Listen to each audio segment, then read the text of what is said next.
वाहिगुरू जी का खालसा वाहिगुरू जी की फतेह। TVT4 ਦੇ ਸਾਰੇ ਦਰਸ਼ਕ ਤੇ ਸਰੋਤੇ ਜਿਹੜੇ ਇਸ ਵਕਤ ਸਾਡੇ ਨਾਲ ਨਾਰਥ ਅਮਰੀਕਾ ਦੇ ਵਿੱਚੋਂ ਜੁੜੇ ਹੋਏ ਆ ਜਾਂ ਫਿਰ ਸੋਸ਼ਲ ਮੀਡੀਆ ਦੇ ਰਾਹੀਂ ਦੁਨੀਆ ਭਰ ਦੇ ਵਿੱਚ ਸਾਨੂੰ ਦੇਖ ਰਹੇ ਆ, ਉਹਨਾਂ ਸਾਰਿਆਂ ਦਾ ਮੈਂ ਅਮਰਵੀਰ ਸਿੰਘ ਅੱਜ ਇਸ ਪ੍ਰੋਗਰਾਮ ਦੇ ਵਿੱਚ ਤਹਿ ਦਿਲੋਂ ਸਵਾਗਤ ਕਰਦਾ। ਵਿਊਅਰਸ, ਅੱਜ ਅਸੀਂ ਪਿਛਲੇ ਦਿਨਾਂ ਦੇ ਵਿੱਚ ਜਿਹੜੀਆਂ ਸਾਰੀਆਂ ਘਟਨਾਵਾਂ ਵਾਪਰੀਆਂ ਨੇ, ਖਾਸ ਤੌਰ ਤੇ ਪੰਜਾਬ ਦੀ ਧਰਤੀ ਤੇ ਜਿਹੜੀ ਬਿਆਨਬਾਜ਼ੀ ਹੋ ਰਹੀ ਹੈ ਜਾਂ ਕਿਵੇਂ ਅਸੀਂ ਜਿਹੜਾ ਮਹਿੰਦਰਪਾਲ ਬਿੱਟੂ ਜਿਹੜਾ ਕਿ ਡੇਰਾ ਸਿਰਸਾ ਦੇ ਮੇਨ ਜਿਹੜੇ ਬੰਦੇ ਹੈਗੇ ਆ ਉਹਨਾਂ ਦੇ ਨਾਲ ਉਹਦਾ ਸਬੰਧ ਸੀ, ਉਹਨਾਂ ਦੇ ਵਿੱਚੋਂ ਇੱਕ ਸੀ, ਤੇ ਕਿਵੇਂ ਜਿਹੜੇ ਗੁਰੂ ਗ੍ਰੰਥ ਸਾਹਿਬ ਦੀ ਬੇਅਦਬੀ ਦੇ ਮੁੱਖ ਦੋਸ਼ੀ ਨੇ ਉਹਦੇ ਵਿੱਚ ਉਹਦਾ ਨਾਮ ਆਉਂਦਾ, ਉਹਨਾਂ ਦਾ ਕਤਲ ਕੀਤਾ ਗਿਆ ਦੋ ਸਿੱਖ ਨੌਜਵਾਨਾਂ ਦੇ ਵੱਲੋਂ ਨਾਭਾ ਜੇਲ੍ਹ ਦੇ ਵਿੱਚ। ਤੇ ਤੋਂ ਬਾਅਦ ਜਿਹੜਾ ਸਾਰਾ ਘਟਨਾਕ੍ਰਮ ਇਸ ਵਕਤ ਉੱਭਰ ਕੇ ਸਾਹਮਣੇ ਆ ਰਿਹਾ ਹੈ, ਜਿਹੜੀ ਬਿਆਨਬਾਜ਼ੀ ਹੋ ਰਹੀ ਹੈ, ਉਹਦੇ ਤੋਂ ਕਿਤੇ ਨਾ ਕਿਤੇ ਇਹ ਜਾਪਦਾ ਹੈ ਕਿ ਕੀ ਇੱਕ ਸਵਾਲ ਉੱਠਦਾ ਕਿ ਕੀ ਜਿਹੜੀ ਪੰਜਾਬ ਦੀ ਸਰਕਾਰ ਹੈ ਜਾਂ ਭਾਰਤ ਦੀਆਂ ਜਿਹੜੀਆਂ ਏਜੰਸੀਆਂ ਨੇ ਉਹ ਡੇਰਾ ਸਿਰਸਾ ਦੇ ਜਿਹੜੇ ਸਮਰਥਕ ਨੇ ਜਾਂ ਡੇਰਾ ਮੁਖੀ ਨੇ ਜਿਹੜੇ ਇਸ ਵਕਤ ਜੇਲ੍ਹ ਦੇ ਵਿੱਚ ਨੇ, ਜਿਹੜੇ ਉਹਨਾਂ ਨੇ ਕ੍ਰਾਈਮ ਕੀਤੇ ਸੀ, ਉਹ ਰੇਪ ਦੀ ਗੱਲ ਹੋਵੇ ਜਾਂ ਨਪੁੰਸਕ ਬਣਾਉਣ ਦਾ ਮਾਮਲਾ ਜਿਹੜਾ ਕਿ ਹਜੇ ਵੀ ਜੇਲ੍ਹ ਦੇ ਵਿੱਚ ਹੈ, ਪੱਤਰਕਾਰ ਦੇ ਕਤਲ ਦੇ ਮਾਮਲੇ ਦੇ ਵਿੱਚ ਜੇਲ੍ਹ ਦੇ ਵਿੱਚ ਨੇ। ਸੋ ਇਸ ਮਾਮਲੇ ਨੂੰ ਮੁੱਖ ਰੱਖਦਿਆਂ ਵੀ ਕੀ ਸਰਕਾਰ ਵੱਲੋਂ ਉਹਨਾਂ ਦੀ ਫੇਵਰ ਕੀਤੀ ਜਾ ਰਹੀ ਹੈ, ਉਹਨਾਂ ਨੂੰ ਵਾਪਸ ਪੰਜਾਬ ਦੇ ਵਿੱਚ ਇਸਟੈਬਲਿਸ਼ ਕਰਨ ਦੀ ਜਾਂ ਸਿੱਖਾਂ ਦੇ ਖਿਲਾਫ ਜਿਹੜੀ ਸਿੱਖਾਂ ਦੇ ਵਿੱਚ ਇੱਕ ਆਜ਼ਾਦੀ ਦੀ ਜਾਂ ਆਪਣੇ ਆਪ ਦੇ ਵਿੱਚ ਇੱਕ ਜਾਗਰੂਕਤਾ ਦੀ ਇਸ ਵਕਤ ਮੁਹਿੰਮ ਦੇਖੀ ਜਾ ਰਹੀ ਹੈ, ਉਹਨੂੰ ਠੱਲ ਪਾਉਣ ਦੇ ਲਈ ਉਹਨਾਂ ਨੂੰ ਫਰੰਟ ਬਰਨਰ ਤੇ ਲਿਆਉਣ ਦੀ ਕੋਸ਼ਿਸ਼ ਕੀਤੀ ਜਾ ਰਹੀ ਹੈ। ਇਹ ਇੱਕ ਵੱਡਾ ਸਵਾਲ ਇਸ ਸਾਰੇ ਘਟਨਾਕ੍ਰਮ ਦੇ ਵਿੱਚੋਂ ਉੱਭਰ ਕੇ ਸਾਡੇ ਸਾਹਮਣੇ ਆਉਂਦਾ। ਸੋ ਇਸੇ ਦੇ ਉੱਤੇ ਅੱਜ ਅਸੀਂ ਗੱਲਬਾਤ ਕਰਾਂਗੇ ਵੱਖ-ਵੱਖ ਪਹਿਲੂਆਂ ਤੋਂ। ਚੰਡੀਗੜ੍ਹ ਤੋਂ ਸਿੱਖ ਇਤਿਹਾਸਕਾਰ ਡਾਕਟਰ ਗੁਰਦਰਸ਼ਨ ਸਿੰਘ ਢਿੱਲੋਂ ਸਾਡੇ ਨਾਲ ਫੋਨ ਲਾਈਨ ਤੇ ਬਣੇ ਨੇ। ਆਓ ਉਹਨਾਂ ਨਾਲ ਮਿਲ ਕੇ ਅੱਜ ਦੀ ਇਸ ਵਿਚਾਰ ਚਰਚਾ ਦੀ ਸ਼ੁਰੂਆਤ ਕਰਦੇ ਹਾਂ। ਡਾਕਟਰ ਢਿੱਲੋਂ, ਤੁਹਾਡਾ ਸਵਾਗਤ ਹੈ ਜੀ। ਵਾਹਿਗੁਰੂ ਜੀ ਕਾ ਖਾਲਸਾ ਵਾਹਿਗੁਰੂ ਜੀ ਕੀ ਫਤਿਹ ਜੀ। ਵਾਹਿਗੁਰੂ ਜੀ ਕਾ ਖਾਲਸਾ ਵਾਹਿਗੁਰੂ ਜੀ ਕੀ ਫਤਿਹ ਜੀ।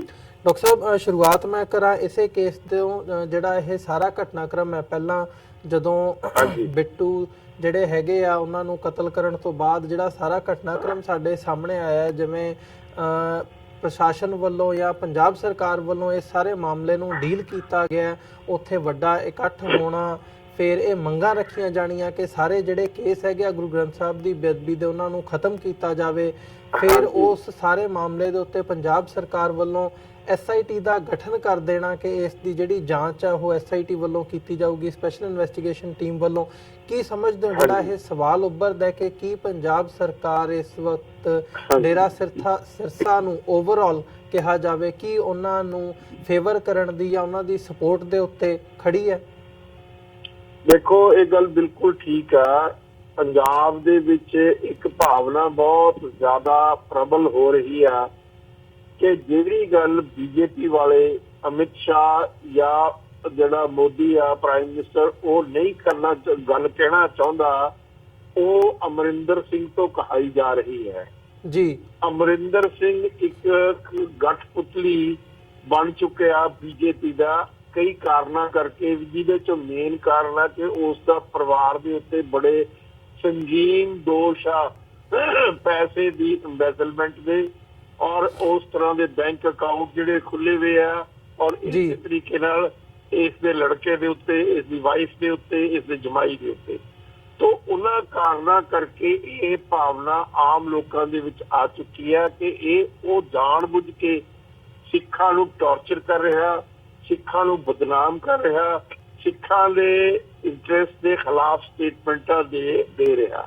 ਸੋ ਇਹ ਇੱਕ ਭਾਵਨਾ ਬਿਲਕੁਲ ਬੜੀ ਸਟਰੋਂਗਲੀ ਸਿੱਖਾਂ ਦੇ ਵਿੱਚ ਜਾ ਚੁੱਕੀ ਆ। ਪਰ ਸਿੱਖ ਇੱਕ ਤਰੀਕੇ ਦੇ ਨਾਲ ਪੋਲੀਟੀਕਲੀ ਉਸ ਇੱਕ ਗੱਲ 'ਚ ਫਸੇ ਹੋਏ ਆ ਕਿ ਇੱਕ ਪਾਸੇ ਤਾਂ ਉਹਨਾਂ ਨੇ ਬਾਦਲ ਨੂੰ ਨਕਾਰ ਦਿੱਤਾ, ਜਿਹੜੀਆਂ ਪਿਛਲੀਆਂ ਚੋਣਾਂ ਉਹ ਕਲੀਅਰਲੀ ਇਹ ਇੰਡੀਕੇਟ ਕਰ ਰਹੀਆਂ ਉਹਨਾਂ ਕੋਲ ਆਲਟਰਨੇਟਿਵ ਕੋਈ ਨਹੀਂ ਬਣ ਰਿਹਾ ਜੀ। ਤਾਂ ਇਹ ਇੱਕ ਅਜੀਬੋ ਗਰੀਬ ਕਿਸਮ ਦੀ ਸਿਚੁਏਸ਼ਨ ਪੰਜਾਬ ਦੀ ਪੋਲਿਟਿਕਸ ਪ੍ਰਵੇਲ ਕਰ ਰਹੀ ਜੀ। ਤੋਂ ਜਿਹੜਾ ਬਿੱਟੂ ਦਾ ਕਤਲ ਹੈ ਉਸ ਦਾ ਮੈਂ ਤਾਂ ਸਮਝਦਾ ਇੱਕ ਉਹਨਾਂ ਦੀ ਮਤਲਬ ਜਿਹੜੀ ਉੱਥੇ ਦੋ ਸਿੱਖ ਕੈਦੀ ਸੀ ਉਹਨਾਂ ਦੀਆਂ ਸਿੱਖੀ ਭਾਵਨਾਵਾਂ ਕਰਕੇ ਹੋਇਆ, ਹੋਰ ਇਹਦੇ ਪਿੱਛੇ ਕੋਈ ਕਨਸਪੀਰੇਸੀ ਨਹੀਂ। ਪਰ ਇਸ ਕਿਸਮ ਦੀ ਬਣਾਈ ਜਾ ਰਹੀ ਗੱਲ ਹੈ ਕਿ ਉਹਦੇ ਵਿੱਚ ਬਹੁਤ ਵੱਡੀ ਕਨਸਪੀਰੇਸੀ ਸੀ। ਪਰ ਇੱਕ ਗੱਲ ਕਰਿਓ, ਨੁਕਸਾਨ ਇਸ ਕਿਸਮ ਦਾ ਹੋਇਆ ਕਿਉਂਕਿ ਜਿਹੜੀ ਉਸ ਦੀ SIT ਜੋ ਇਨਕੁਆਇਰੀ ਕਰ ਰਹੀ ਸੀ ਸ਼੍ਰੀ ਗੁਰੂ ਗ੍ਰੰਥ ਸਾਹਿਬ ਦੀ ਬੇਅਦਬੀ ਦੇ ਕੇਸਿਸ ਦੇ ਵਿੱਚ ਉਸ ਦੇ ਵਿੱਚ ਇੱਕ ਬਹੁਤ ਬੜੀ ਕੜੀ ਸੀ, ਔਰ ਉਹ ਕੜੀ ਹੈ ਜਿਹੜੀ ਉਹ ਦੂਰ ਹੋ ਗਈ ਹੈ। ਉਸ ਕਰਕੇ ਕੁਝ ਲੋਕ ਸ਼ੱਕ ਕਰ ਰਹੇ ਆ ਵੀ ਕੋਈ ਕੰਸਪੀਰੇਸੀ ਸੀ। ਸੋ ਇਸ ਕਿਸਮ ਦੀਆਂ ਦੋ ਯਾਨੀ ਧਾਰਾਵਾਂ, ਦੋ ਓਪੀਨੀਅਨ ਇਸ ਕਿਸਮ ਦੇ ਪ੍ਰਵੇਲ ਕਰ ਰਹੇ ਆ ਪੰਜਾਬ ਦੇ ਵਿੱਚ। ਜੀ ਨਹੀਂ ਡਾਕਟਰ ਸਾਹਿਬ, ਜਿਵੇਂ ਇਸ ਸਾਰੇ ਘਟਨਾਕ੍ਰਮ ਤੋਂ ਬਾਅਦ ਜਿਹੜੀ ਸਰਕਾਰ ਦੀ, ਪੰਜਾਬ ਸਰਕਾਰ ਦੀ ਇਸ ਸਾਰੇ ਮਾਮਲੇ ਨੂੰ ਜਿਵੇਂ ਡੀਲ ਕੀਤਾ ਜਾ ਰਿਹਾ ਹੈ, ਮੈਂ ਉਹਦੇ ਤੇ ਤੁਹਾਡਾ ਧਿਆਨ ਕੇਂਦਰਿਤ ਕਰਨਾ ਚਾਹੂੰਗਾ ਕਿ ਪੰਜਾਬ ਸਰਕਾਰ ਡੇਰਾ ਸਿਰਸਾ ਦੇ ਸਮਰਥਕਾਂ ਨੂੰ ਫੇਵਰ ਕਰ ਰਹੀ ਹੈ, ਜਾਂ ਜਿਹੜੀ ਪੈਰੋਲ ਦੀ ਗੱਲ ਵੀ ਹੈ ਵੀ ਡੇਰਾ ਸਿਰਸਾ ਦੇ ਮੁਖੀ ਨੇ ਪੈਰੋਲ ਅਪਲਾਈ ਕੀਤੀ ਹੈ ਤੇ ਉਹਦੇ ਵਿੱਚ ਜਿਹੜੀਆਂ ਬਿਆਨਬਾਜ਼ੀਆਂ ਹੋ ਰਹੀਆਂ ਨੇ, ਉਹ ਹਰਿਆਣਾ ਦੇ ਮੁੱਖ ਮੰਤਰੀ ਹੋਣ ਜਾਂ ਉੱਥੋਂ ਦਾ ਲੋਕਲ ਪ੍ਰਸ਼ਾਸਨ ਹੋਵੇ, ਹੋਰ ਕਈ ਜਿਹੜੇ ਆਗੂ ਹੈਗੇ ਆ ਉਹਨਾਂ ਵੱਲੋਂ ਸਿੱਧੇ ਤੌਰ ਤੇ ਹੀ ਮਤਲਬ ਸਿੱਧਮ ਸਿੱਧਾ ਇਹ ਗੱਲ ਕਹੀ ਜਾ ਰਹੀ ਹੈ ਕਿ ਜੀ ਪੈਰੋਲ ਤਾਂ ਉਹਨਾਂ ਦਾ ਹੱਕ ਬਣਦਾ ਹੈ ਤੇ ਉਹਨਾਂ ਨੂੰ ਮਿਲ ਜਾਣੀ ਚਾਹੀਦੀ ਹੈ। ਕੀ ਸਰਕਾਰ ਉਹਨਾਂ ਦਾ ਇਸ ਲੈਵਲ ਤੇ ਜਾ ਕੇ ਇਸ ਸਾਰੇ ਮਾਮਲੇ ਦੇ ਵਿੱਚ ਫੇਵਰ ਕਰ ਸਕਦੀ ਹੈ ਤੇ ਪੈਰੋਲ ਵੀ ਉਹਨਾਂ ਨੂੰ ਦਿੱਤੀ ਜਾ ਸਕਦੀ ਹੈ? ਪੈਰੋਲ ਤਾਂ ਉਹਨਾਂ ਦੀ ਰਿਕਮੈਂਡ ਹੋ ਚੁੱਕੀ ਆ, ਕਿਉਂਕਿ ਜਿਹੜੀ ਖੱਟੜ ਸਰਕਾਰ ਆ ਉਹ 4 ਮਹੀਨੇ ਤੋਂ ਬਾਅਦ ਇਲੈਕਸ਼ਨਾਂ ਹੋਣ ਵਾਲੀਆਂ ਹਰਿਆਣੇ ਦੇ ਵਿੱਚ ਜੀ। ਉਹ ਚਾਹੁੰਦੇ ਆ ਵੀ ਹਰ ਕੀਮਤ ਦੇ ਉੱਤੇ ਉਹ ਇਲੈਕਸ਼ਨਾਂ ਜਿੱਤੀਆਂ ਜਾਣ, ਫੇਅਰ ਔਰ ਫਾਉਲ। ਤੋਂ ਉਸ ਨੂੰ ਮੱਦੇ ਨਜ਼ਰ ਰੱਖਦੇ ਹੋਏ ਉਹਨਾਂ ਨੇ ਰਿਕਮੈਂਡ ਕਰਾ ਲਿਆ ਜੇਲ੍ਹ ਸੁਪਰਿੰਟੈਂਡੈਂਟ ਤੋਂ ਕਿ ਜਿਹੜਾ ਰਾਮ ਰਹੀਮ ਆ ਉਸਦਾ ਬਿਹੇਵੀਅਰ ਬਹੁਤ ਠੀਕ ਰਿਹਾ। ਉਹ ਤਾਂ ਪਹਿਲਾਂ ਇਹਦੀ ਕੈਦ ਮਾਫ ਕਰਾਉਣ ਲਈ ਉਹਨਾਂ ਨੇ ਰਿਕਮੈਂਡੇਸ਼ਨ ਕਰੀ ਸੀ, ਜਿਹੜੀ ਕਿ ਹਾਈ ਕੋਰਟ ਨੇ ਉਸ ਨੂੰ ਰੱਦ ਕਰ ਦਿੱਤਾ। ਹੁਣ ਦੂਸਰੀ ਗੱਲ ਆ ਪੈਰੋਲ ਦੀ, ਕਿ ਉਸ ਨੂੰ 40 ਦਿਨ ਲਈ ਪੈਰੋਲ ਤੇ ਭੇਜਿਆ ਜਾਵੇ, ਤਾਂ ਉਹ ਰਿਕਮੈਂਡੇਸ਼ਨ ਸੁਪਰਿੰਟੈਂਡੈਂਟ ਆਫ ਜੇਲ੍ਹ ਤੋਂ ਲੈ ਲਈ ਆ, ਡਿਪਟੀ ਕਮਿਸ਼ਨਰ ਜਿਹੜਾ ਹੈ ਉਸ ਜਗ੍ਹਾ ਦਾ ਰੋਹਤਕ ਦਾ ਉਸ ਤੋਂ ਲੈ ਲਈ ਆ, ਔਰ ਹੁਣ ਖੱਟੜ ਜਿਹੜਾ ਗਵਰਨਮੈਂਟ ਆ ਉਹ ਉਸ ਨੂੰ ਮਤਲਬ ਡਿਟੋ ਕਰ ਦੇਗੀ ਔਰ ਉਹ 40 ਦਿਨਾਂ ਲਈ ਬਾਹਰ ਆ ਸਕਦਾ। ਤੋ ਇਹ ਸਾਰੀਆਂ ਚੀਜ਼ਾਂ ਜਿਹੜੀਆਂ ਜਾਣਬੁੱਝ ਕੇ ਕੀਤੀਆਂ ਜਾ ਰਹੀਆਂ। ਪੰਜਾਬ ਦਾ ਜਿਹੜਾ ਚੀਫ ਮਿਨਿਸਟਰ ਆ ਉਹ ਬਹੁਤ ਜ਼ਿਆਦਾ ਬੈਂਡ ਕਰਕੇ ਵੀ ਸਿੱਖਾਂ ਦੇ ਇੰਟਰਸਟ ਦੇ ਖਿਲਾਫ ਸਟੇਟਮੈਂਟਾਂ ਵੀ ਦੇ ਰਿਹਾ ਔਰ ਸਿੱਖਾਂ ਦੇ ਇੰਟਰਸਟ ਦੇ ਖਿਲਾਫ ਇਸ ਕਿਸਮ ਦੀਆਂ ਐਕਟੀਵਿਟੀਜ਼ ਵੀ ਕਰ ਰਿਹਾ। ਜਿਸ ਤਰੀਕੇ ਦੇ ਨਾਲ ਵੀ ਉਹਨਾਂ ਨੇ ਉਹਦੀ ਲਾਸ਼ ਕੋਟਕਪੂਰੇ ਵਿੱਚ ਰੱਖ ਕੇ ਇਹ ਮਜਬੂਰ ਕਰ ਦਿੱਤਾ ਪੰਜਾਬ ਦੀ ਸਰਕਾਰ ਨੂੰ ਵੀ ਅਸੀਂ SIT ਬਣਾਵਾਂਗੇ ਜੀ। ਤੋਂ ਇਹ ਸਾਰੀਆਂ ਚੀਜ਼ਾਂ ਇੰਡੀਕੇਟ ਕਰ ਰਹੀਆਂ ਕਿ ਜਿਹੜਾ ਕੰਮ ਸਿੱਧੇ ਤੌਰ ਤੇ BJP ਪੰਜਾਬ ਦੇ ਖਾਸ ਤੌਰ ਤੇ ਸਿੱਖਾਂ ਦੇ ਸਿਲਸਿਲੇ ਵਿੱਚ ਨਹੀਂ ਕਰ ਸਕਦੇ, ਉਹ ਅਮਰਿੰਦਰ ਸਿੰਘ ਤੋਂ ਕਰਾ ਰਹੇ ਜੀ। ਤੇ ਜਿਹੜਾ ਕਿ ਇਹਨੂੰ ਇਸੇ ਕੜੀ ਦੇ ਤਹਿਤ ਦੇਖਦੇ ਹੋ, ਜਿਹੜਾ ਪਿਛਲੇ ਦਿਨਾਂ ਦੇ ਵਿੱਚ ਪਾਰਡਨ ਦਿੱਤਾ ਗਿਆ, ਜਿਹੜਾ 1993-94 ਦੇ ਵਿੱਚ ਹਰਜੀਤ ਸਿੰਘ ਨੂੰ ਕਤਲ ਕਰ ਦਿੱਤਾ ਗਿਆ ਸੀ, ਇਲੀਗਲ ਜੁਡੀਸ਼ੀਅਲ ਜਿਹੜਾ ਮਰਡਰ ਸੀ, ਉਸ ਮਾਮਲੇ ਦੇ ਵਿੱਚ ਹੁਣ ਕਿਤੇ ਜਾ ਕੇ 20-21 ਸਾਲਾਂ ਬਾਅਦ 4 ਪੁਲਿਸ ਵਾਲਿਆਂ ਨੂੰ ਕੈਦ ਹੋਈ ਹੈ, ਉਹ ਜੇਲ੍ਹ ਦੇ ਵਿੱਚ ਸੀ ਤੇ ਉਹਨਾਂ ਨੂੰ ਪਾਰਡਨ ਕਰ ਦਿੱਤਾ ਗਿਆ ਹੈ। ਕੈਪਟਨ ਅਮਰਿੰਦਰ ਸਿੰਘ ਦੀ ਰეკਮੈਂਡੇਸ਼ਨ ਤੇ ਗਵਰਨਰ ਨੇ ਪਾਰਡਨ ਕੀਤਾ ਕਿ ਇਹ ਵੀ ਉਸੇ ਕੜੀ ਦਾ ਹਿੱਸਾ ਹੈ ਵੀ ਸਿੱਖਾਂ ਦੇ ਖਿਲਾਫ ਜਿਹੜਾ ਇਹ ਮਾਮਲਾ ਵੀ ਸੀ ਤੇ ਉਹਦੇ ਵਿੱਚ ਨਿਆਂ ਮਿਲਿਆ ਵੀ, ਪਰ ਉਹਦੇ ਵਿੱਚ ਵੀ ਜਾ ਕੇ ਇਹਨਾਂ ਵੱਲੋਂ ਪਾਰਡਨ ਕਰ ਦੇਣਾ, ਕਿਵੇਂ ਦੇਖਦੇ ਹੋ ਇਹਨੂੰ? ਦੇਖੋ, ਬਿਲਕੁਲ ਤੁਸੀਂ ਠੀਕ ਕਹਿ ਰਹੇ ਹੋ। ਇਹ ਸਾਰੀ ਚੀਜ਼ ਸਿੱਖਾਂ ਦੀਆਂ ਭਾਵਨਾਵਾਂ, ਸਿੱਖਾਂ ਦੇ ਇੰਟਰਸਟ, ਸਿੱਖਾਂ ਦੇ ਨਾਲ ਬੇਇਨਸਾਫੀ ਇੰਡੀਕੇਟ ਕਰ ਰਹੀ ਹੈ, ਕਿਉਂਕਿ ਜਿਹੜੇ ਬੰਦੇ ਕਲੀਅਰ ਤੌਰ ਦੇ ਉੱਤੇ ਕਨਵਿਕਟ ਹੋਏ ਆ, CBI ਕੋਰਟ ਨੇ ਕੀਤੇ ਆ, ਉਹਨਾਂ ਨੂੰ ਮਾਫੀ ਦੇ ਦੇਣੀ ਔਰ ਉਸ ਚੀਜ਼ ਦਾ ਸਾਰਾ ਪ੍ਰੋਸੈਸ ਆ ਉਹ ਬਾਦਲ ਸਰਕਾਰ ਤੋਂ ਚੱਲਦਾ। ਬਾਦਲ ਨੇ ਉਹਨਾਂ ਦਾ ਕੇਸ ਮੂਵ ਕੀਤਾ ਤਾਂ ਹੁਣ ਅਮਰਿੰਦਰ ਨੇ ਉਸ ਦੇ ਉੱਤੇ ਕੇਸ ਦੇ ਉੱਤੇ ਉਹ ਮੋਹਰ ਲਾ ਦਿੱਤੀ ਆ ਔਰ ਗਵਰਨਰ ਨੇ ਉਸ ਨੂੰ ਰਿਕਮੈਂਡ ਕਰ ਦਿੱਤਾ ਔਰ ਜੇਲ੍ਹ ਤੋਂ ਬਾਹਰ ਹੋ ਜਾਣਗੇ ਜੀ। तो ਇਹ ਸਾਰੀ ਜਿਹੜੀ ਕਿਰਿਆ ਹੈ ਇਹ ਬਾਦਲ ਅਮਰਿੰਦਰ ਇਸ ਦੇ ਵਿੱਚ ਇੱਕੋ ਸਿੱਕੇ ਦੇ ਦੋ ਪਹਿਲੂ ਆ।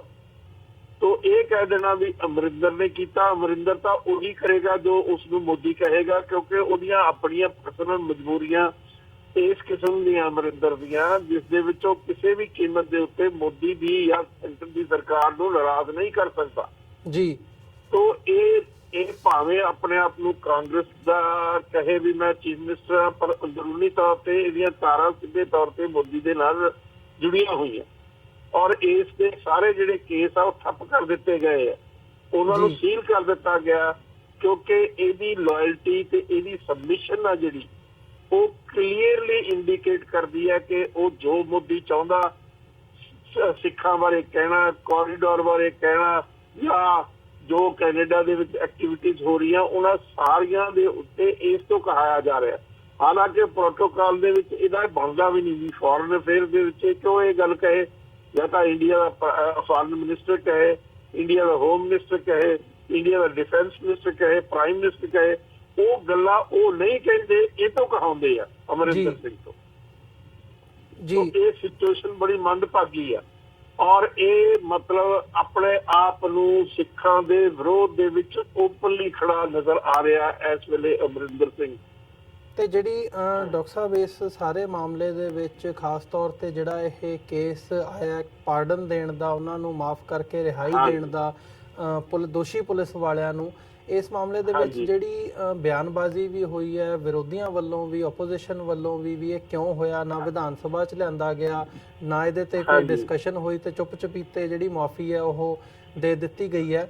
ਤੇ ਕੀ ਜੇ ਕੌਮ ਵੱਲੋਂ ਜਾਂ ਸਿੱਖਾਂ ਵੱਲੋਂ ਜਾਂ ਵਿਰੋਧੀ ਪਾਰਟੀਆਂ ਵੱਲੋਂ ਇਹਦੇ ਤੇ ਜਿਹੜਾ ਪ੍ਰੈਸ਼ਰ ਬਣਦਾ ਹੈ, ਪੰਜਾਬ ਦੇ ਵਿੱਚ ਬਿਆਨਬਾਜ਼ੀ ਹੁੰਦੀ ਹੈ ਜਾਂ ਇੱਕ ਜਾਗਰੂਕਤਾ ਹੁੰਦੀ ਹੈ ਇਸ ਮਾਮਲੇ ਦੇ ਵਿੱਚ, ਤਾਂ ਕੀ ਲੱਗਦਾ ਇਹਦਾ ਕੋਈ ਅਸਰ ਸਰਕਾਰ ਦੇ ਉੱਤੇ ਜਾਂ ਏਜੰਸੀਆਂ ਦੇ ਉੱਤੇ ਪੈਂਦਾ? ਦੇਖੋ, ਸਿੱਖਾਂ ਨੂੰ ਇਹ ਗੱਲ ਸਮਝ ਲੈਣੀ ਚਾਹੀਦੀ ਆ ਵੀ ਇਸ ਮੁਲਕ ਦੇ ਵਿੱਚ ਉਹਨਾਂ ਨੂੰ ਇਨਸਾਫ ਨਹੀਂ ਮਿਲ ਸਕਦਾ। ਇਸ ਮੁਲਕ ਦੀ ਇੱਕ ਰਣਨੀਤੀ ਆ। ਮੈਂ ਬਾਰ-ਬਾਰ ਇਹ ਗੱਲ ਸਾਰੇ ਮੀਡੀਆ ਚੈਨਲ ਦੇ ਉੱਤੇ ਕਹਿ ਚੁੱਕਿਆ। 1947 ਦੇ ਵਿੱਚ ਇਹ ਗੱਲ ਸੈਟਲ ਹੋ ਗਈ ਆ ਵੀ ਸਿੱਖਾਂ ਨਾਲ ਹਰ ਕੀਮਤ ਦੇ ਉੱਤੇ ਤੁਸੀਂ ਡਿਸਕ੍ਰਿਮੀਨੇਸ਼ਨ ਕਰਨੀ ਆ ਜੀ, ਸਿੱਖਾਂ ਦੀਆਂ ਭਾਵਨਾਵਾਂ ਨੂੰ ਹਰਟ ਕਰਨਾ, ਸਿੱਖਾਂ ਤੇ ਜ਼ੁਲਮੋ ਸਿਤਮ ਕਰਨਾ, ਸਿੱਖਾਂ ਦੇ ਨਾਲ ਜਿੰਨਾ ਵੀ ਧੱਕਾ ਹੋ ਸਕੇ ਕੁੱਟੋ ਤੇ ਲੁੱਟੋ। ਇਹ ਪਾਲਿਸੀ ਸ਼ੁਰੂ ਤੋਂ ਚੱਲਦੀ ਆ ਰਹੀ ਹੈ, ਚਾਹੇ ਪ੍ਰਤਾਪ ਸਿੰਘ ਖਹਿਰੋਂ ਸੀ, ਚਾਹੇ ਦੂਸਰੇ ਹੋਰ ਚੀਫ ਮਿਨਿਸਟਰ ਸੀਗੇ, ਅੱਜ ਤੱਕ ਪ੍ਰਕਾਸ਼ ਸਿੰਘ ਬਾਦਲ ਵਿੱਚੇ ਲੈ ਕੇ ਅਮਰਿੰਦਰ ਸਿੰਘ ਨੂੰ ਵਿੱਚੇ ਲੈ ਕੇ ਸਾਰੀ ਚੀਜ਼ ਕੰਟੀਨਿਊਟੀ ਹੈਗੀ ਉਸ ਗੱਲ ਦੀ। ਉਹ ਪਾਲਿਸੀ ਜਿਹੜੀ ਹੈਗੀ ਆ ਉਹ ਰॉ ਡਿਟਰਮਿਨ ਕਰਦਾ, ਉਹ ਕੋਈ ਪਾਰਲੀਮੈਂਟ ਦੇ ਵਿੱਚ ਨਹੀਂ ਜਾਂਦੀ। ਤਾਂ ਉਸ ਦੇ ਅਧੀਨ ਜਿਹੜੇ ਪੰਜਾਬ ਦੇ ਚੀਫ ਮਿਨਿਸਟਰ ਆ, ਚਾਹੇ ਉਹ ਦੇਖਣ ਨੂੰ ਇਲੈਕਟਡ ਲੱਗਦੇ ਆ ਪਰ ਉਹ ਆਨਸਰੇਬਲ ਹਮੇਸ਼ਾ ਸੈਂਟਰ ਨੂੰ ਹੁੰਦੇ ਆ। ਉਹਦੇ ਸਟੂਜ ਬਣ ਕੇ, ਉਹਦੇ ਪਿੱਠੂ ਬਣ ਕੇ ਸੈਂਟਰ ਦੇ ਵਿੱਚ, ਉਹ ਸੈਂਟਰ ਦਾ ਪਿੱਠੂ ਬਣ ਕੇ ਉਹ ਪੰਜਾਬ ਦੇ ਵਿੱਚ ਇਸ ਕਿਸਮ ਦੀਆਂ ਹਰਕਤਾਂ ਕਰਦੇ, ਕਿਉਂਕਿ ਸੈਂਟਰ ਉਹਨਾਂ ਨੂੰ ਮਜਬੂਰ ਕਰਦਾ ਕਿ ਸਿੱਖਾਂ ਦਾ ਮਨੋਬਲ ਤੋੜੋ, ਸਿੱਖਾਂ ਨੂੰ ਕੋਈ ਇਨਸਾਫ ਨਾ ਦਿਓ, ਸਿੱਖਾਂ ਦੇ ਨਾਲ ਖੁੱਲ ਕੇ ਬੇਇਨਸਾਫੀ ਕਰੋ, ਧੱਕਾ ਕਰੋ, ਜ਼ੁਲਮ ਕਰੋ, ਸਿਤਮ ਕਰੋ। ਜਦੋਂ ਇੱਕ ਪਾਸੇ ਤੁਸੀਂ ਉਹਨਾਂ ਦੀਆਂ ਤਾਂ ਜੇਲਾਂ ਮਾਫ ਕਰ ਰਹੇ ਹੋ ਜਿਨ੍ਹਾਂ ਨੇ ਸ਼ਰੇਆਮ ਕਤਲ ਕੀਤਾ, ਜਿਹੜੇ ਸਿੱਖ ਵਿਚਾਰੇ ਜੇਲਾਂ ਦੇ ਅੰਦਰ ਆ ਉਹਨਾਂ ਦੀਆਂ ਉਹ ਸਜ਼ਾਵਾਂ ਵੀ ਪੂਰੀਆਂ ਕੱਟ ਚੁੱਕੇ ਆ, ਪਰ ਬਾਵਜੂਦ ਉਸ ਦੇ ਉਹਨਾਂ ਨੂੰ ਫਿਰ ਵੀ ਜੇਲ੍ਹ ਦੇ ਵਿੱਚ ਰੱਖਿਆ ਜਾ ਰਿਹਾ ਜੀ। ਨਹੀਂ, ਇਹ ਤਾਂ ਇੱਕ ਬਹੁਤ ਵੱਡਾ ਸਵਾਲ ਹੈ। ਈਵਨ ਜਿਹੜੀਆਂ ਆਰਗੇਨਾਈਜੇਸ਼ਨਸ ਹਿਊਮਨ ਰਾਈਟਸ ਦੇ ਹਵਾਲੇ ਨਾਲ ਕੰਮ ਕਰਦੀਆਂ ਨੇ ਜਾਂ ਪੋਲੀਟੀਕਲ ਆਰਗੇਨਾਈਜੇਸ਼ਨਸ ਨੇ ਪੰਜਾਬ ਦੇ ਵਿੱਚ ਵੀ, ਉਹਨਾਂ ਦੇ ਵੱਲੋਂ ਵੀ ਇੱਕ ਸਵਾਲ ਉਠਾਇਆ ਗਿਆ ਕਿ ਜੇ ਰਿਕਮੈਂਡੇਸ਼ਨ ਜਾਂ ਮਾਫੀ ਉਹਨਾਂ ਪੁਲਿਸ ਵਾਲਿਆਂ ਨੂੰ ਦਿੱਤੀ ਜਾ ਸਕਦੀ ਹੈ ਜਿਨ੍ਹਾਂ ਨੂੰ CBI ਦੀ ਕੋਰਟ ਨੇ ਜਿਹੜਾ ਹੈ ਉਹ ਇੰਡਾਈਟ ਕੀਤਾ ਤੇ ਉਹਨਾਂ ਨੂੰ ਦੋਸ਼ੀ ਮੰਨਿਆ, ਤਾਂ ਫਿਰ ਜਿਹੜੇ ਸਿੱਖ ਬੰਦੀ ਸਿੰਘ ਹੈਗੇ ਆ ਉਹਨਾਂ ਨੂੰ ਕਿਉਂ ਨਹੀਂ ਇਹ ਦਿੱਤੀ ਜਾ ਰਹੀ? ਸੋ ਕਿਤੇ ਨਾ ਕਿਤੇ ਜਿਹੜੇ ਦੋਹਰੇ ਮਾਪਦੰਡ ਆ ਕਾਨੂੰਨ ਦੇ ਉਹ ਵੀ ਇਸ ਸਾਰੇ ਪਾਰਟ ਦੇ ਵਿੱਚ ਸਾਡੇ ਸਾਹਮਣੇ ਆਉਂਦੇ ਆ। ਤੇ ਡਾਕਟਰ ਸਾਹਿਬ, ਅਗਲੇ ਇਸ਼ੂ ਦੇ ਵੱਲ ਮੈਂ ਚੱਲਾਂ ਕਿ ਜਿਹੜੀ ਬਿਆਨਬਾਜ਼ੀ ਕੈਪਟਨ ਅਮਰਿੰਦਰ ਸਿੰਘ ਵੱਲੋਂ ਖਾਸ ਤੌਰ ਤੇ ਕੈਨੇਡੀਅਨ ਸਿੱਖਾਂ ਦੇ ਖਿਲਾਫ ਇਸ ਵਕਤ ਕੀਤੀ ਜਾ ਰਹੀ ਹੈ ਜਾਂ ਕੈਨੇਡਾ ਦੇ ਖਿਲਾਫ ਕੀਤੀ ਗਈ ਹੈ, ਉਹਨੂੰ ਤੁਸੀਂ ਕਿਵੇਂ ਦੇਖਦੇ ਹੋ? ਕਿ ਇਹਨੂੰ ਖਾਲਿਸਤਾਨ ਦੇ ਇਸ਼ੂ ਦੇ ਨਾਲ ਜੋੜ ਕੇ ਕਿ ਜੀ ਇਹ ਜਿਹੜਾ ਨਰਿੰਦਰ ਮੋਦੀ ਵੱਲੋਂ ਦਬਾਅ ਬਣਾਇਆ ਜਾਵੇ ਕੈਨੇਡਾ ਦੇ ਉੱਤੇ, ਤੇ ਜੇ ਲੋੜ ਪਵੇ ਤਾਂ ਈਵਨ ਯੂਨਾਈਟਿਡ ਨੇਸ਼ਨਸ ਤੱਕ ਵੀ ਇਸ ਮਾਮਲੇ ਦੇ ਵਿੱਚ ਪਹੁੰਚ ਕੀਤੀ ਜਾਵੇ ਦਬਾਅ ਬਣਾਉਣ ਦੇ ਲਈ ਕੈਨੇਡਾ ਤੇ, ਕਿ ਭਾਰਤ ਵਿਰੋਧੀ ਜਿਹੜੀਆਂ ਗਤੀਵਿਧੀਆਂ ਨੇ ਉਹ ਬੰਦ ਕੀਤੀਆਂ ਜਾ ਸਕਣ? ਹਾਂਜੀ, ਉਹ ਕਲੀਅਰਲੀ ਸ਼ੋ ਕਰਦਾ ਕਿ ਅਮਰਿੰਦਰ ਸਿੰਘ ਦੀ ਕੀ ਮਾਨਸਿਕਤਾ ਤੇ ਕੀ ਮਜਬੂਰੀ ਆ। ਤੋ ਉਸ ਕੰਟੈਕਸਟ ਦੇ ਵਿੱਚ ਜਦੋਂ ਕੋਈ 1.5-2 ਮਹੀਨੇ ਪਹਿਲਾਂ ਟੋਰਾਂਟੋ ਦੇ ਕਿਸੇ ਸ਼ਹਿਰ ਦੇ ਵਿੱਚ ਇੱਕ ਰੈਸਟੋਰੈਂਟ ਤੇ ਬੰਬ ਬਲਾਸਟ ਹੋਇਆ ਸੀ ਜੀ, 1 ਘੰਟੇ ਦੇ ਅੰਦਰ ਅੰਦਰ ਅਮਰਿੰਦਰ ਸਿੰਘ ਨੇ ਸਟੇਟਮੈਂਟ ਦੇ ਦਿੱਤੀ ਸੀ ਵੀ ਖਾਲਿਸਤਾਨੀ ਇਸ ਲਈ ਜ਼ਿੰਮੇਵਾਰ ਹਨ। ਇੰਨੀ ਕਲੀਅਰ ਕੱਟ ਸਟੇਟਮੈਂਟ ਦੇਣੀ, ਹਾਲਾਂਕਿ ਜਿਹੜੀ ਅੱਜ ਤੱਕ ਹਲੇ ਤੱਕ ਜੋ ਇਨਕੁਆਇਰੀ ਹੋਈ ਆ ਉਸ ਦੇ ਵਿੱਚ ਕਿਸੇ ਸਿੱਖ ਨੂੰ ਦੋਸ਼ੀ ਨਹੀਂ ਪਾਇਆ ਗਿਆ ਉਸ ਸਾਰੇ ਬੰਬ ਬਲਾਸਟ ਦੇ ਵਿੱਚ। ਜੀ तो लेकिन अमरिंदर सिंह दा इमीडिएटली उधरों खबर आनी ते उधरों स्टेटमेंट दे देनी। मतलब किहड़ी एजेंसी है अमरिंदर सिंह दे कोल जिहड़ी टोरंटो दी इस इवेंट नूं इमीडिएटली सिखां नूं दोषी ठहरा के उन्हां दे उत्ते दित्ती जा रही है, सिर्फ सिखां नूं बदनाम करन दी एक एफर्ट है। जी वो है सेंट्रल गवर्नमेंट दी, वो सीधे तौर पे आप नहीं कहते, इस तो अमरिंदर सिंह तो कहते हैं और ये हुण तक कंटिन्यू कर रही है। हुण भी जिहड़ी इन्हें ट्वीट करके कहा, वो क्यों कहा? क्योंकि कनिष्का फ्लाइट जिहड़ी सी 182 जी जिहड़ी 23 जून 1985 ਨੂੰ ਬਲਾਸਟ ਹੋਈ ਸੀ, ਜਿੱਥੇ 329 ਜਿਹੜੇ ਲੋਕ ਸੀ ਉਹ ਮਾਰੇ ਗਏ ਸੀ ਉਸ ਜਹਾਜ਼ ਦੇ ਵਿੱਚ ਟਰੈਵਲ ਕਰਦੇ। ਉਸ ਦੇ ਉੱਤੇ ਸਿੱਖਾਂ ਨੇ ਉਸ ਜਗ੍ਹਾ ਜਾ ਕੇ ਜਿੱਥੇ ਉਹਦਾ ਮੈਮੋਰੀਅਲ ਬਣਾਇਆ ਗਿਆ ਉੱਥੇ ਸ਼ਰਧਾਂਜਲੀਆਂ ਪੇਸ਼ ਕੀਤੀਆਂ, ਪਰ ਜਿੰਨੀਆਂ ਵੀ ਇਨਕੁਆਰੀਆਂ ਹੋਈਆਂ ਉਹਨਾਂ ਦੇ ਵਿੱਚ ਸਿੱਖਾਂ ਨੂੰ ਦੋਸ਼ੀ ਨਹੀਂ ਠਹਿਰਾਇਆ ਗਿਆ। जी तो इस गल पर उन्हां इंक्वायरीज के उपर सिखां नूं दोषी ठहराउण की कोशिश कर रहा अमरिंदर सिंह।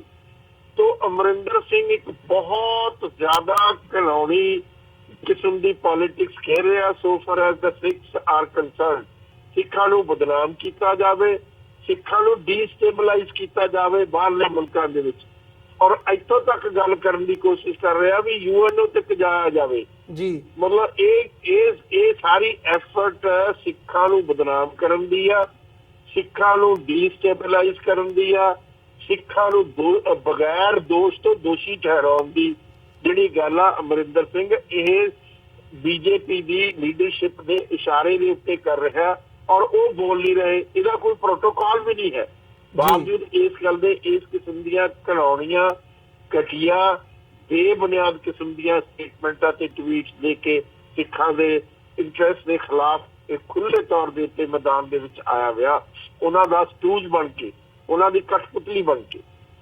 जी ਤੇ ਡਾਕਟਰ ਸਾਹਿਬ ਇਸ ਸਾਰੇ ਮਾਮਲੇ ਦੇ ਵਿੱਚ ਜਦੋਂ ਅਸੀਂ ਇਹ ਸਾਰੀਆਂ ਖਬਰਾਂ ਡਿਸਕਸ਼ਨ ਦੇ ਅਧੀਨ ਲਿਆ ਰਹੇ ਹਾਂ ਇਹ ਸਾਰੇ ਮਾਮਲੇ ਤਾਂ ਇਹ ਜਾਪ ਰਿਹਾ ਜਿਵੇਂ ਤੁਸੀਂ ਵੀ ਦੱਸ ਰਹੇ ਹੋ ਵੀ ਜਿਵੇਂ ਕੈਪਟਨ ਅਮਰਿੰਦਰ ਸਿੰਘ ਜਾਂ ਪੰਜਾਬ ਸਰਕਾਰ ਇਸ ਵਕਤ ਜਿਵੇਂ ਉਹਨਾਂ ਦਾ ਵਰਤਾਰਾ ਹੈ ਤਾਂ ਇਹਦੇ ਵਿੱਚ ਸਿੱਖਾਂ ਨੂੰ ਤੁਸੀਂ ਕਿੱਥੇ ਖੜਿਆ ਦੇਖਦੇ ਹੋ ਜਿਹੜੇ ਪੰਜਾਬ ਦੇ ਵਿੱਚ ਵਸਦੇ ਆ ਉਹਨਾਂ ਦੇ ਵਿੱਚ ਇੱਕ ਜਾਗਰੂਕਤਾ ਜ਼ਰੂਰ ਨਜ਼ਰ ਆਉਂਦੀ ਹੈ। ਇਹ ਗੱਲ ਵੀ ਨਜ਼ਰ ਆਉਂਦੀ ਹੈ ਵੀ ਕਿਤੇ ਨਾ ਕਿਤੇ ਪੰਜਾਬ ਦਾ ਜਿਹੜਾ ਸਿੱਖ ਹੈ ਉਹ ਅੱਜ ਇਸ ਗੱਲ ਨੂੰ ਸਮਝਣ ਦੀ ਕੋਸ਼ਿਸ਼ ਵੀ ਕਰ ਰਿਹਾ ਤੇ ਸਮਝ ਵੀ ਰਿਹਾ ਕਿ ਇਹ ਸਾਰੀ ਜਿਹੜੀ ਖੇਡ ਹੈ ਇਹ ਕਿਵੇਂ ਖੇਡੀ ਜਾ ਰਹੀ ਹੈ ਤੇ ਇਹਦੇ ਪਿੱਛੇ ਮਕਸਦ ਕੀ ਹੈ। ਪਰ ਉਹਦੇ ਲਈ ਜਿਹੜਾ ਕੋਈ ਐਕਸ਼ਨ ਪਲਾਨ ਹੈ ਜਾਂ ਉਹਨੂੰ ਡੀਲ ਕਿਵੇਂ ਕਰਨਾ, ਟੈਕਲ ਕਿਵੇਂ ਕਰਨਾ, ਉਸ ਦੇ ਮੁਤਾਬਕ ਤੁਸੀਂ ਪੰਜਾਬ ਦੇ ਸਿੱਖ ਨੂੰ ਕਿੱਥੇ ਖੜਿਆ ਦੇਖਦੇ ਹੋ ਇਸ ਵਕਤ? ਦੇਖੋ ਪੰਜਾਬ ਦੇ ਵਿੱਚ ਬੜੀ ਇੱਕ ਮਤਲਬ ਐਨਕਰੇਜਿੰਗ ਗੱਲ ਆ ਕਿ ਸਿੱਖ ਜਾਗਰੂਕ ਹੋ ਰਿਹਾ, ਸਿੱਖ ਸਮਝ ਰਿਹਾ ਵੀ ਸਾਡੇ ਨਾਲ ਕਿਸ ਕਿਸਮ ਦੀ ਡਿਸਕ੍ਰਿਮੀਨੇਸ਼ਨ ਹੋ ਰਹੀ ਹੈ, ਕਿਸ ਕਿਸਮ ਦਾ ਧੱਕਾ ਹੋ ਰਿਹਾ, ਕਿਸ ਕਿਸਮ ਦੀ ਬੇਇਨਸਾਫੀ ਹੋ ਰਹੀ ਆ, ਉਸ ਗੱਲ ਨੂੰ ਸਿੱਖ ਸਮਝ ਰਹੇ ਆ। और समझ के जिस तरीके नाल सिखा ने प्रकाश सिंह बादल से उसके परिवार को दोषी ठहराया, उसे किस्म का अमरिंदर सिंह नूं भी दोषी ठहरा रहे हैं। और उहदे च कोई इस किस्म की चीज नहीं जिहदे च कोई छुपा होवे या कोई लुको होवे। तो अज सीधे तौर के उत्ते जिहड़ा बादल आ ओह सिखां दी सपोर्ट दे विचों बिल्कुल खारिज हो चुकिया। जे दोने जने जिते आ सुखवीर या दूसरे पासे हरसिमरत कौर वो तां जिते आ क्योंकि उत्थे हिंदू वोट इन्हां दोनों कंस्टिट्यूएंसी कंसोलीडेट होके पोलराइज होके वो पै गई आ इन्हां नूं दोनां नूं जी। इस वेले बादल जिहड़ा सो कॉल्ड बादल दा अकाली दल आ टोटली डिपेंडेंट हो चुकिया बीजेपी की रहमो करम के उत्ते आ चुकिया क्योंकि उन्हां दा अपना कोई वोट बैंक रहा नहीं। तो अमरिंदर सिंह उस गल का एडवांटेज लैके जिहड़ी सेंट्रल गवर्नमेंट आ उस नूं यूज करके सिखां नूं डिमोरलाइज करने की कोशिश कर रही है कि उन्हां दा मनोबल असीं तोड़ दईए, उन्हां नूं डिमोरलाइज कर दईए, उन्हां नूं सिੱਖੀ नालों तोड़ दईए। तो इस किस्म की एक एफर्ट ना यह पार्ट है जी। ਤੇ ਇਹਦੇ ਵਿੱਚ ਜਿਹੜਾ ਖਾਸ ਤੌਰ ਤੇ ਇਹ ਕੈਨੇਡਾ ਦੇ ਹਵਾਲੇ ਨਾਲ ਜਿਹੜੀ ਬਿਆਨਬਾਜ਼ੀ ਕੀਤੀ ਗਈ ਹੈ ਤੁਹਾਨੂੰ ਲੱਗਦਾ ਵੀ ਇਹਦਾ ਕੋਈ ਜਿਹੜਾ ਫੋਲੋ ਅਪ ਹੈ ਉਹ ਇੰਡੀਆ ਦੀ ਗਵਰਨਮੈਂਟ ਵੱਲੋਂ ਲਿਆ ਜਾ ਸਕਦਾ ਹੈ? ਕੇਂਦਰ ਦੇ ਵਿੱਚੋਂ ਕੋਈ ਗੱਲ ਫੋਲੋ ਅਪ ਇਹਦਾ ਅੱਗੇ ਆਉਣ ਵਾਲੇ ਸਮੇਂ ਦੇ ਵਿੱਚ ਲਿਆ ਜਾ ਸਕਦਾ ਹੈ? ਦੇਖੋ ਇਸ ਦਾ ਕੋਈ ਫਾਲੋ ਅਪ ਹੈ ਨਹੀਂ, ਸਿੱਖ ਕੋਈ ਕਸੂਰਵਾਰ ਨਹੀਂ, ਸਿੱਖਾਂ ਨੇ ਉੱਥੇ ਕੋਈ ਇਸ ਕਿਸਮ ਦੀ ਗੱਲ ਨਹੀਂ ਕੀਤੀ ਜਿਹਦੇ ਨਾਲ ਕੋਈ ਕੈਨੇਡਾ ਦੇ ਇੰਟਰਸਟ ਹਾਰਮ ਹੋਣ। ਪਰ ਇਹ ਇੱਕ ਐਫਰਟ ਆ ਕਿ ਸਿੱਖਾਂ ਨੂੰ ਇੰਨਾ ਬਦਨਾਮ ਕਰ ਦਿਓ ਕਿ ਉਹਨਾਂ ਦੇ ਕਿਸੇ ਜਗ੍ਹਾ ਉਹਨਾਂ ਨੂੰ ਮਤਲਬ ਸਾਹ ਲੈਣ ਦੀ ਲੋੜ ਸਾਹ ਲੈਣਾ ਹੀ ਮੁਸ਼ਕਿਲ ਹੋ ਜਾਵੇ ਜੀ। ਇਹ ਸਿਰਫ ਤੇ ਸਿਰਫ ਇੱਕ ਗੰਦੀ ਜਿਹੜੀ ਨੀਤੀ ਹੈ ਸੈਂਟਰਲ ਗਵਰਨਮੈਂਟ ਦੀ, ਜਿਸ ਦੇ ਮੁਤਾਬਕ ਸਿੱਖਾਂ ਨੂੰ ਪੂਰੇ ਤੌਰ ਤੇ ਬਦਨਾਮ ਕਰੋ, ਸਿੱਖਾਂ ਨੂੰ ਪੂਰਨ ਤੌਰ ਤੇ ਡੀਮੋਰਲਾਈਜ਼ ਕਰੋ, ਸਿੱਖਾਂ ਨੂੰ ਪੂਰਨ ਤੌਰ ਤੇ ਡਿਸਹਾਰਟਨ ਕਰੋ। ਤੋ ਇਹ ਇਸ ਕਰਕੇ ਇਸ ਤਰ੍ਹਾਂ ਕਰਦੇ ਹੋ ਵੀ ਸਿੱਖਾਂ ਦਾ ਤਾਂ ਕੋਈ ਕਿਸੇ ਜਗ੍ਹਾ ਕੋਈ ਉਹਨਾਂ ਦੀ ਰਿਸਪੈਕਟੇਬਲ ਐਗਜ਼ਿਸਟੈਂਸ ਹੀ ਨਹੀਂ। ਡੀਸਟੇਬਲਾਈਜ਼ ਅੰਗਰੇਜ਼ੀ ਵਿੱਚ ਜੇ ਕਹਾਂ ਡੀਸਟੇਬਲਾਈਜ਼ ਕਰ ਦਿਓ ਸਿੱਖਾਂ ਨੂੰ ਆਲ ਓਵਰ ਦੀ ਵਰਲਡ ਜੀ। ਉਸ ਦਾ ਇਹ ਪਾਰਟ ਆ ਔਰ ਅਮਰਿੰਦਰ ਸਿੰਘ ਉਸ ਦਾ ਮੋਹਰਾ। ਜੀ ਬਿਲਕੁਲ ਡਾਕਟਰ ਸਾਹਿਬ, ਤੁਹਾਡਾ ਬਹੁਤ-ਬਹੁਤ ਧੰਨਵਾਦ। ਤੁਸੀਂ ਆਪਣਾ ਸਮਾਂ ਕੱਢ ਕੇ ਸਾਡੇ ਨਾਲ ਵਿਚਾਰਾਂ ਦੀ ਸਾਂਝ ਪਾਈ ਹੈ। ਅੱਜ ਦੇ ਸ਼ੋਅ ਦੇ ਵਿੱਚ ਇੱਥੇ ਹੀ ਇਜਾਜ਼ਤ ਚਾਹਾਂਗੇ ਜੀ ਤੁਹਾਡੇ ਕੋਲੋਂ। ਬਹੁਤ-ਬਹੁਤ ਧੰਨਵਾਦ। ਫਤਿਹ ਦੀ ਸਾਂਝ ਪਾਈ ਹੈ ਅੰਤ ਦੇ ਵਿੱਚ। ਵਾਹਿਗੁਰੂ ਜੀ ਕਾ ਖਾਲਸਾ, ਵਾਹਿਗੁਰੂ ਜੀ ਕੀ ਫਤਿਹ। ਇਹ ਸਨ ਡਾਕਟਰ ਗੁਰਦਰਸ਼ਨ ਸਿੰਘ ਢਿੱਲੋਂ, ਜਿਹੜੇ ਕਿ ਸਿੱਖ ਇਤਿਹਾਸਕਾਰ ਨੇ ਤੇ ਸਿੱਖ ਪੋਲਿਟਿਕਸ ਦੇ ਉੱਪਰ ਤੇ ਜਿਹੜੀ ਸਿਆਸਤ ਚੱਲ ਰਹੀ ਹੈ ਇਸ ਵਕਤ ਪੰਜਾਬ ਦੇ ਵਿੱਚ, ਭਾਰਤ ਦੇ ਵਿੱਚ, ਸਿੱਖ ਨੁਕਤਾ ਨਿਗਾਹ ਤੋਂ ਉਹਨਾਂ ਨੇ ਆਪਣੇ ਵਿਚਾਰ ਇਹਨਾਂ ਸਾਰੇ ਇਸ਼ੂਜ਼ ਦੇ ਉੱਤੇ ਸਾਂਝੇ ਕੀਤੇ ਆ ਤੁਹਾਡੇ ਨਾਲ ਤੇ ਸਾਡੇ ਨਾਲ। ਉਮੀਦ ਕਰਦੇ ਹਾਂ ਤੁਹਾਨੂੰ ਜ਼ਰੂਰ ਇਹ ਵਿਚਾਰ ਪਸੰਦ ਆਏ ਹੋਣਗੇ ਤੇ ਫੀਡਬੈਕ ਵੀ ਤੁਸੀਂ ਸਾਨੂੰ TV84 ਨੂੰ ਭੇਜ ਸਕਦੇ ਹੋ ਆਪਣੀ। ਤੇ ਇਹਨਾਂ ਹੀ ਸ਼ਬਦਾਂ ਦੇ ਨਾਲ, ਜਿੱਥੇ ਇਹ ਇੱਕ ਤਾਕੀਦ ਹੈ, ਜਿੱਥੇ ਕਿ ਸਾਡੇ ਸਾਹਮਣੇ ਸਵਾਲ ਹੈ ਕਿ ਕਿਵੇਂ ਇਹਨਾਂ ਸਾਰੇ ਜਿਹੜੇ ਇਸ਼ੂਜ਼ ਨੂੰ ਅਸੀਂ ਟੈਕਲ ਕਰ ਸਕਦੇ ਹਾਂ, ਤੇ ਕੋਸ਼ਿਸ਼ ਕਰਾਂਗੇ ਆਉਣ ਵਾਲੇ ਸਮੇਂ ਦੇ ਵਿੱਚ ਵੀ ਜਿਹੜੀਆਂ ਨਵੀਆਂ ਡਿਵੈਲਪਮੈਂਟਸ ਹੁੰਦੀਆਂ ਨੇ ਉਹ ਲੈ ਕੇ ਤੁਹਾਡੇ ਰੂਬਰੂ ਅਸੀਂ ਹੁੰਦੇ ਰਹੀਏ। ਸੋ ਇਹਨਾਂ ਹੀ ਸ਼ਬਦਾਂ ਦੇ ਨਾਲ ਅੱਜ ਦੇ ਸ਼ੋਅ ਦੇ ਵਿੱਚ ਇੱਥੇ ਹੀ ਅਸੀਂ ਤੁਹਾਡੇ ਕੋਲੋਂ ਇਜਾਜ਼ਤ ਚਾਹਾਂਗੇ। ਦੁਬਾਰਾ ਫਿਰ ਕੱਲ੍ਹ ਨੂੰ ਤੁਹਾਡੇ ਨਾਲ ਮੁਲਾਕਾਤ ਹੋਵੇਗੀ। ਤਦ ਤੱਕ ਲਈ ਇਜਾਜ਼ਤ ਦਿਓ ਜੀ। ਵਾਹਿਗੁਰੂ ਜੀ ਕਾ ਖਾਲਸਾ, ਵਾਹਿਗੁਰੂ ਜੀ ਕੀ ਫਤਿਹ।